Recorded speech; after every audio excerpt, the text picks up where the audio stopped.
ملک بھر میں یوم عاشور آج مذہبی عقیدت و احترام سے منایا جا رہا ہے۔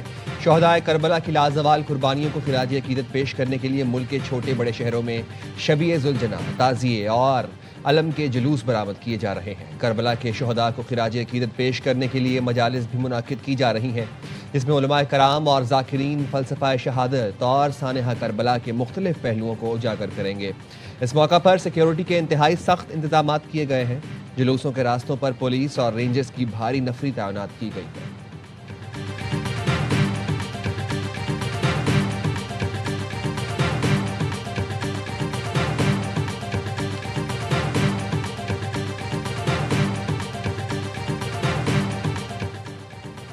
یوم عاشور ایمان، صبر اور حق پسندی کا درس دیتا ہے۔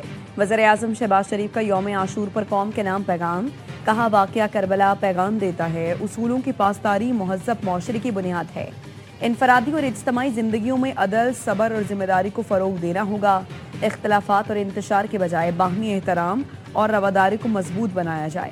معاشرے کے کمزور اور محروم طبقات کے حقوق کا تحفظ یقینی بنائیں گے۔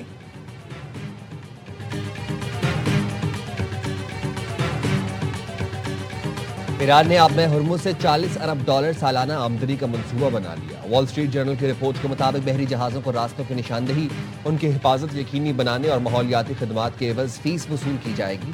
پاسداران انقلاب نے آبِ ہرمز سے جہازوں کے گزرنے کے لیے نیا راستہ مقرر کر دیا۔ جہازوں کو چینل 16 کے ذریعے ایرانی فورسز سے رابطے میں رہتے ہوئے سفر کرنے کی ہدایت۔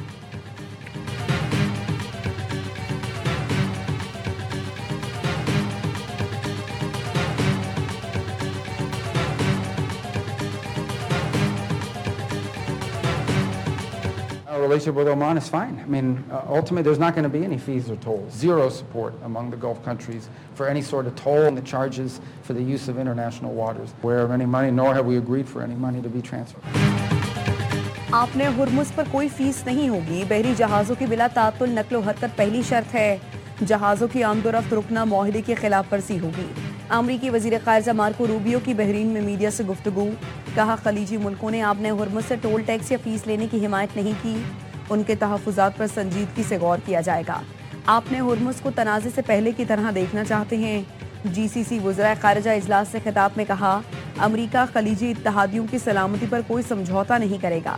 اتحادیوں کی حفاظت ہماری حفاظت ہے، اتحادیوں کا دفاع کریں گے۔ 30 جون کو سوئٹزرلینڈ میں ایران سے جوہری پروگرام اور پابندیوں سے متعلق بات ہوگی۔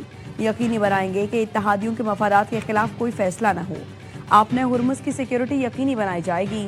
عمان نے بھی کہہ دیا، آبِ ہرمز سے گزرنے والے جہازوں پر کوئی ٹول یا ٹرانزٹ فیس عائد نہیں کی جائے گی۔ عمانی وزیر خارجہ نے کہا، بطور ساحلی ریاست عمان آزادانہ جہاز رانی کے فروغ کے لیے پرعزم ہے۔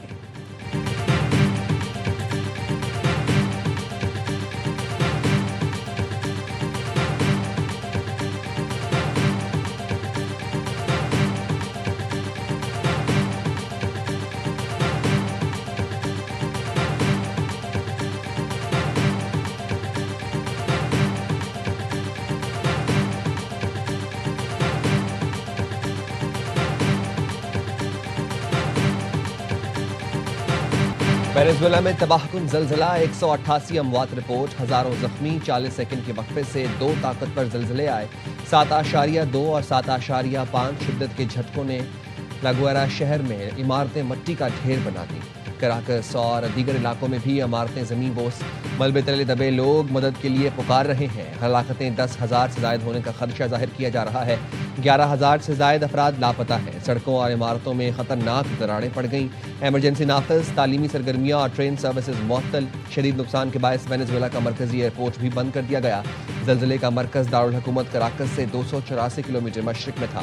زلزلے سے کولمبیا اور امریکی ریاست کیلیفورنیا میں بھی زلزلہ محسوس کیا گیا اور وہ لرز اٹھے۔ ملک میں ہنگامی حالات نافذ کر دیے گئے۔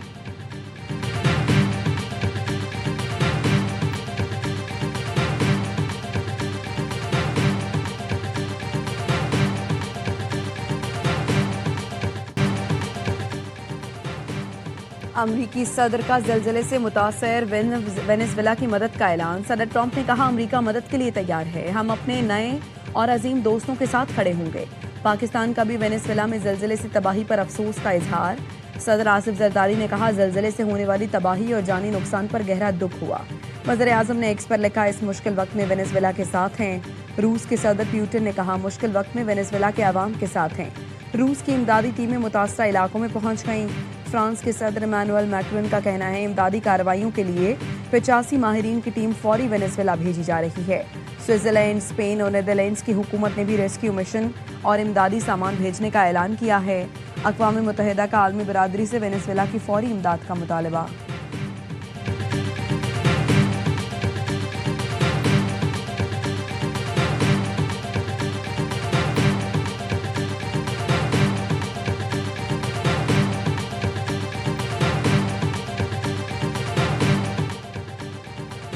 شدید گرمی کے باعث انگلینڈ کے متعدد NHS اسپتالوں میں ہنگامی صورتحال کا اعلان۔ کولنگ سسٹم ناکام ہونے سے MRI مشینیں، ریڈیو تھراپی آلات اور IT سسٹمز متاثر۔ لندن کے متعدد اسپتالوں میں غیر ہنگامی آپریشنز اور اسکین عارضی طور پر ملتوی کر دیے گئے۔ بعض وارڈز میں درجہ حرارت 35 ڈگری تک پہنچ گیا۔ مریض اور عملے کو مشکلات، گرمی، ڈی ہائیڈریشن اور ہیٹ سٹروک کے مریضوں کی تعداد میں مسلسل اضافہ۔ ایمبولینس سروس کو ایک دن میں جان لیوا نوعیت کے 642 ایمرجنسی کالز موصول ہوئیں۔ NHS کی عوام سے صرف انتہائی ضرورت پر ایمرجنسی سروس استعمال کرنے کی اپیل۔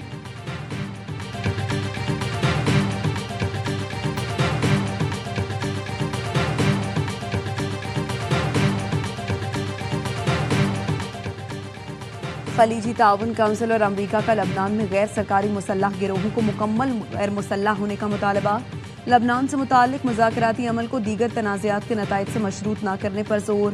خلیج تعاون کونسل اور امریکہ کے اجلاس کا مشترکہ اعلامیہ جاری۔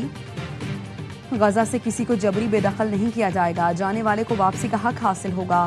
خطے میں پائیدار امن اور سلامتی کے لیے ایرانی خطرات کا تدارک ضروری قرار۔ آپ نے ہرمز پر کسی قسم کی فیس، ٹیکس یا کنٹرول مسلط کرنے کی مخالفت۔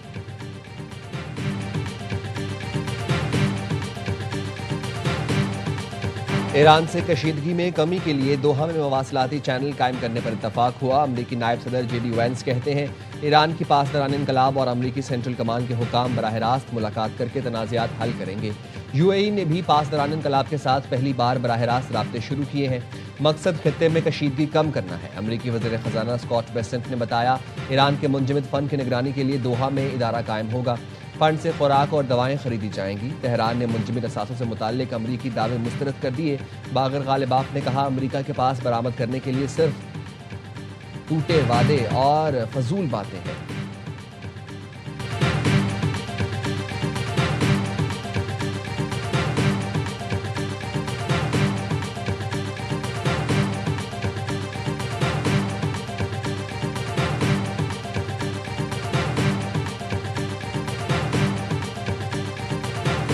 Italy, 500 US planes took off from US bases in Italy to support Epic Fury. So this is massive. A country like Romania, its capital Bucharest, they had to cut down on commercial air flights and airplanes because they had to use the airport for the tanker facilities.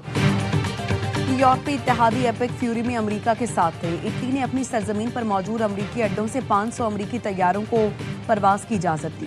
NATO کے secretary general mark روٹے کا Fox news کو interview. کہا امریکی طیاروں کو پرواز کی اجازت کا مقصد ایران کے خلاف آپریشن ایپک فیوری کی حمایت تھا۔ رومانیہ کے دارالحکومت میں فضائی ٹریفک میں کمی آئی کیونکہ وہاں ایندھن بھرنے والے طیاروں کی سہولت کے لیے ہوائی اڈے استعمال کیے گئے۔ اٹلی نے نیٹو چیف کا بیان مسترد کر دیا۔ اطالوی وزیر دفاع نے کہا کہ اٹلی نے تکنیکی اور لاجسٹک سرگرمیوں کی اجازت دی تھی۔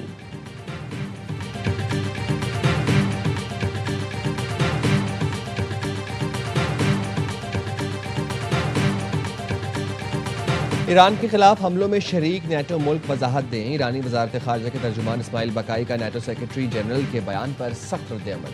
کہا نیٹو اور اس کے رکن ملکوں کو جواب دہ ٹھہرانا چاہیے۔ مارک روٹے کا بیان جنگ میں نیٹو کی فعال شمولیت کا واضح اور سنگین اعتراف ہے۔ یورپی اتحاد اور اس کے وہ رکن ملک جو اس کارروائی میں شامل رہے انہیں اس کے نتائج کی ذمہ داری قبول کرنا ہوگی۔ اٹلی، رومانیہ اور دیگر کو وضاحت دینی چاہیے انہوں نے جارحیت پسندوں کے ساتھ تعاون کا فیصلہ کیوں کیا۔ اسماعیل بقائی نے کہا ایرانی عوام جانتے ہیں دشمنی محض ایک معاہدے پر دستخط سے ختم نہیں ہوتی۔ امریکہ جنگ کے خاتمے سے متعلق مفاہمت پر متضاد بیانات دے رہا ہے۔ امریکہ کو اپنی ذمہ داریوں اور وعدوں کو پورا کرنا چاہیے۔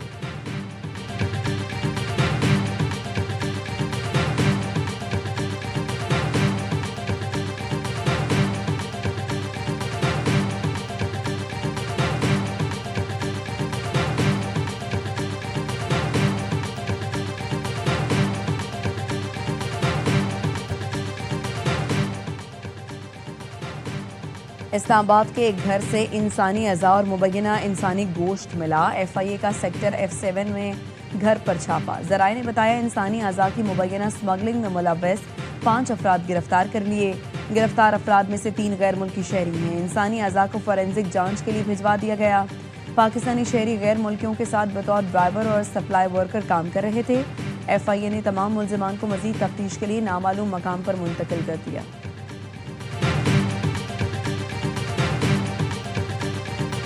We're all working together, we're all coming up with an IPP, so an individual performance plan for every player. So we're working with some purpose. We're not just turning up every day and just hoping that it works out. We've actually got some real planning, and everybody here at the National Cricket Academy. One day world cup کو مد نظر رکھ کر تیاری کر رہے ہیں. کھلاڑیوں کے لیے ٹریننگ سخت ہے لیکن یہ ضروری ہے. پاکستانی ٹیم کے ہیڈ کوچ مائک ہیسن کہتے ہیں انٹرنیشنل کرکٹ کے تقاضوں کو پورا کرنے کے لیے کھلاڑیوں کا فٹ اور مضبوط ہونا اہم ہے. کیمپ میں فٹنس اور اسٹرینتھ دونوں پر کام کیا جا رہا ہے. وائٹ بال کا کیمپ 15 جون سے نیشنل کرکٹ اکیڈمی لاہور میں جاری ہے.